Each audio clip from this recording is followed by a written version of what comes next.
Bom dia a todos, eu sou a Malu Pereira e nós estamos iniciando mais um episódio do Café com a Safra Sul. Hoje eu tô aqui com o Walker Ricarte, a gente vai conversar um pouquinho sobre suplementação na transição do período das águas para o período das secas. Walker, seja muito bem-vindo novamente ao nosso programa, é sempre um prazer ter você por aqui. Bom dia a todos, bom dia Maria Luísa, novamente é um prazer estar aqui podendo trazer mais um pouquinho de informação para todo mundo aí. E é isso aí, nós vamos antecipar um assunto, ainda estamos sob um período de chuvas, né? Mas daqui um pouco a gente está migrando aí para o final delas, então a gente vai antecipar uma prosa aqui a respeito desse assunto. Isso aí, né? Como você já mencionou, a gente está ainda, né, nesse período de chuvas, mas eu queria saber, nessa transição do período de chuvas para o período da seca, né? O que acontece?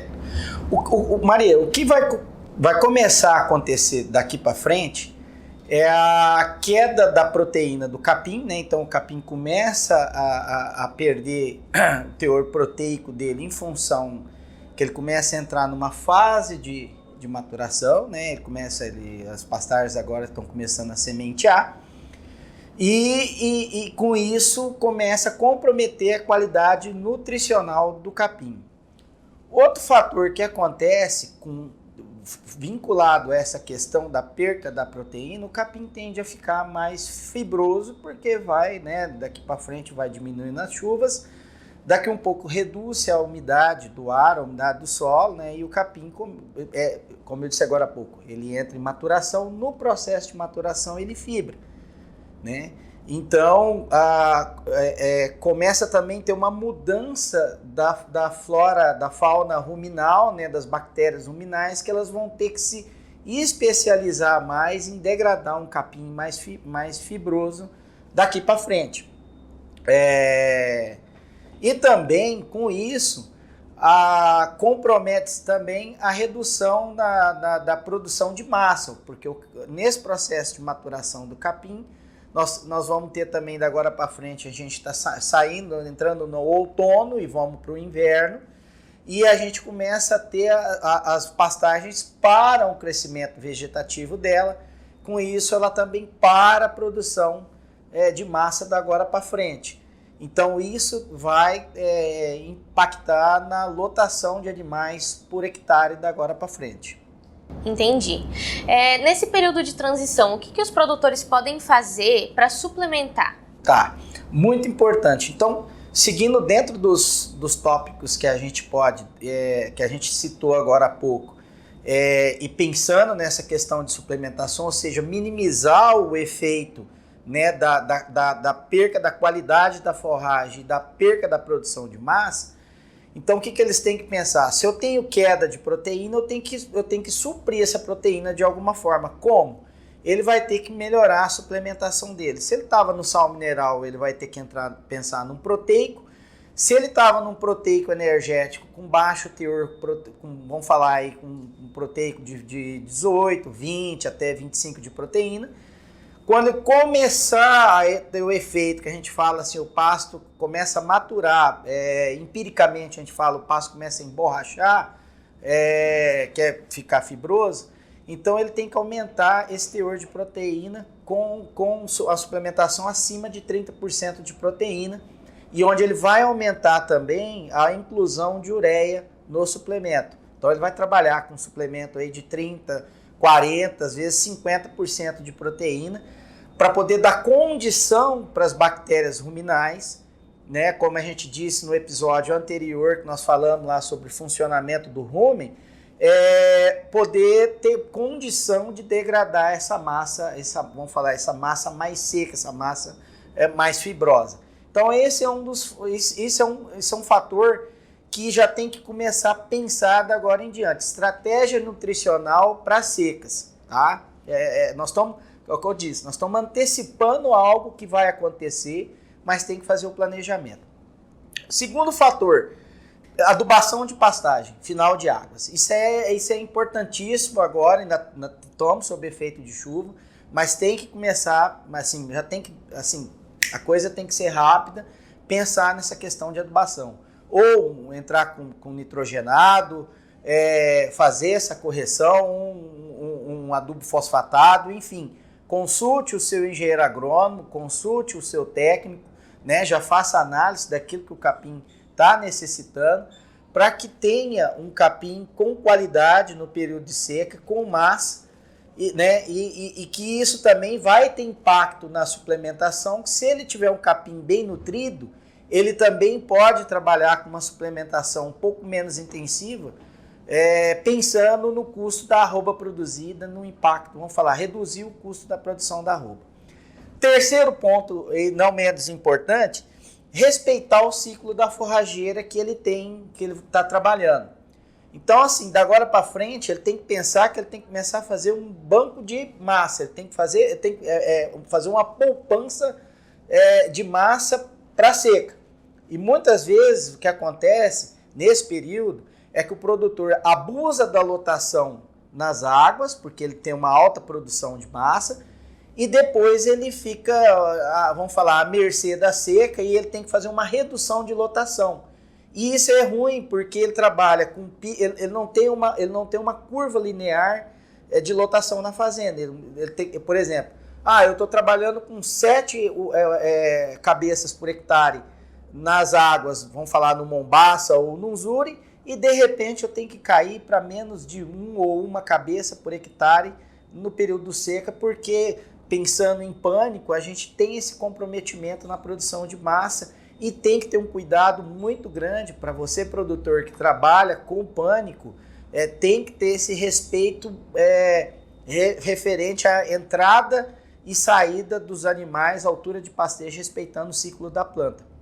Braquiária também, mas a braquiária ela tem um efeito, vamos falar, ela tem uma produção de massa, relação talo-folha é melhor.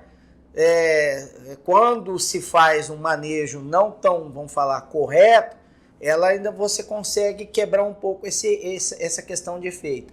Mas são fatores muito importantes. Então, só ressaltando novamente, pensar na estratégia de suplementação, pensar na adubação agora para ter massa nas águas e minimizar o efeito pico de lotação, queda de lotação, e respeitar o ciclo da forrageira, seja ela uma braquiária ou um pânico, enfim. A forrageira que ele tem lá na fazenda dele, ou ele trabalha às vezes com várias cultivares dentro da propriedade, ele tem que saber o ciclo de cada uma, e isso aí a gente está aqui também como técnico aqui à disposição para estar orientando vocês, dependendo da forrageira, melhor forma de pastejar essas cultivares. Passando para o próximo, voltando de novo para aquela velha, disso aqui nós vamos sempre falando disso aqui, então nós vamos estar entrando nesse período de transição, que novamente, como que eu avalio a questão da suplementação ou a saúde dos animais? Pelo score de fezes. Então a gente vai estar saindo de um pasto muito tenro para um pasto seco, vamos dizer. E novamente, quando eu olho aquela imagem daquele bolo fecal acima e olho o bolo fecal abaixo, naquele pasto seco, é o que vai me dizer se eu tenho que aumentar o nível de suplementação, na verdade o nível de proteína desse suplemento que eu estou dando para os animais. E aí, finalizando a nossa apresentação, novamente volto no gráfico que, conforme eu vou aumentando a estratégia de suplementação, ou aumento o suplemento, ou seja, o consumo de acordo com o peso vivo do animal, eu minimizo o efeito da seca sobre o rendimento do animal. Então, quando eu saio de um sal mineral, que é a linha azul, que no período ali que a gente vê, de julho a agosto, a gente praticamente tem perca de peso, e vou para um suplemento 0,3, 0,5, olha que interessante. Eu tenho um maior ganho de peso do animal durante o ano, né? Ele tem essa queda, vamos falar, essa curva de desempenho nos períodos que compreende ali a partir de final de abril, maio até setembro. Mas conforme eu saio de um sal mineral comum por uma suplementação, ou seja, eu faço uma intensificação da suplementação, eu aumento o ganho de peso, minimizo o efeito seca e também, se a gente for pensar, eu diminuo também o ciclo desse animal dentro da propriedade. Então, se for um bezerro, eu encurto o período dele de recria. Se for um boi em fase de terminação, eu também encurto o tempo dele de engorda. Se for vacada de cria, eu melhoro a condição de score dela e chego lá no final de setembro, outubro, com uma vacada com score, vamos falar, adequado para entrar no período de reprodução. Então, tem que estar pensando, agora é a época de pensar no que eu vou fazer na seca, para não chegar lá na seca e aí ficar, como diz outro, numa situação desesperadora, né? Ficar numa situação complicada. Então, é um assunto que a gente, novamente, eu estou frisando aqui, a gente está antecipando para o produtor já começar a pensar, consulta o seu técnico, ou nos consulte aqui, para a gente estar discutindo essa questão de como que a gente pode minimizar o efeito seca da agora para frente. É isso que eu tinha para dizer para vocês. Mais informações a gente vai estar lá no blog e novamente eu me coloco à disposição aqui para qualquer dúvida, qualquer assunto, a gente está aqui para o maior prazer para buscar sanar as dúvidas. Obrigado. Como você mesmo mencionou, né, a gente está sempre disponível para ouvir as dúvidas de vocês, a gente quer saber o que vocês pensam, a gente quer saber as perguntas de vocês, então curtam esse vídeo, compartilhem com quem tiver interesse e interajam com a gente nos comentários, a gente está esperando sua pergunta aí, viu? Walker, muito obrigada por participar mais uma vez aqui com a gente. Novamente, eu agradeço a oportunidade e, como eu disse, estou aqui à inteira disposição para qualquer dúvida, não só sobre esse assunto, mas quaisquer outros assuntos referentes aí à questão de pastagem, nutrição, assim como os outros colegas aqui, os demais técnicos da empresa. Obrigado novamente pela oportunidade. Bom dia para vocês. Caso você queira adquirir os nossos produtos, pode entrar em contato com um dos telefones que apareceram aí durante todo o vídeo na sua tela. O nosso site também está disponível aí para vocês, onde vocês podem dar uma olhada nos nossos produtos, no nosso portfólio de cultivares, também olhar a nossa semeadeira, Top SS e mandar suas dúvidas ali no nosso blog. O Café com a Safra Sul vai ficando por aqui, mas quarta-feira, 9 horas do horário de Brasília, a gente está de volta. Café com a Safra Sul. A melhor qualidade e agora também o melhor conteúdo. Bom dia e boa semana a todos!